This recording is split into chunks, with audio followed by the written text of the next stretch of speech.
Today, the White House is working on another visit for the president in Austin, just a day after President Biden canceled a visit expected for Monday, with the LBJ Library saying it's still expected to take place in July. Officials with the LBJ Library tell us they'll release security protocols before the visit, given the recent attempt on President Donald Trump's life just hours before Biden canceled his Austin visit.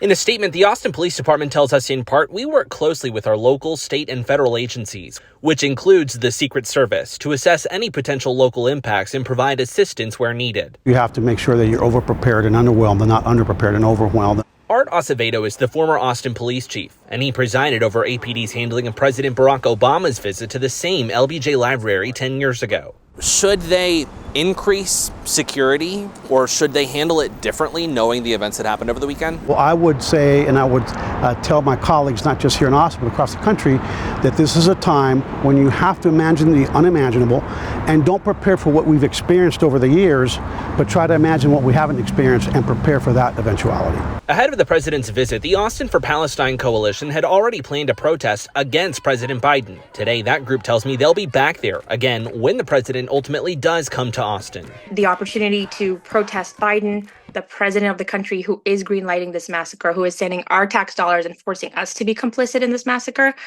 is something that we're not going to pass up. The LBJ Library says we could know when President Biden's visit will take place as soon as this week.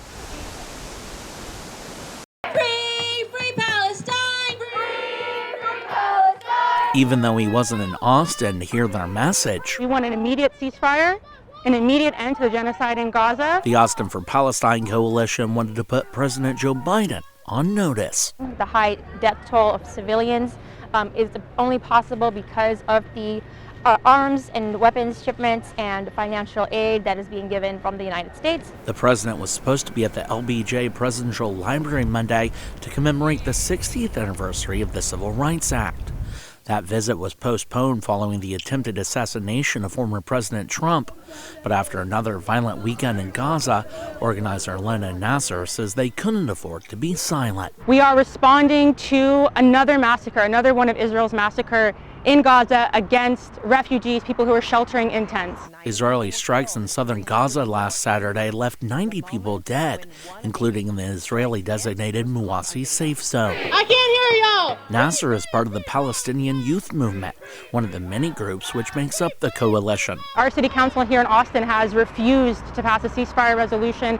It's the bare minimum that we can do here, and we encourage everyone to show up and to voice their support for Palestine. The coalition says with President Biden expected to be in Austin later this month, they'll be ready to mobilize again. We reject the forced complicity that we have in the current massacre, and we believe that President Biden has blood on his hands. Thank you for watching. Please hit the subscribe button and get the latest news by downloading the CBS Austin News app.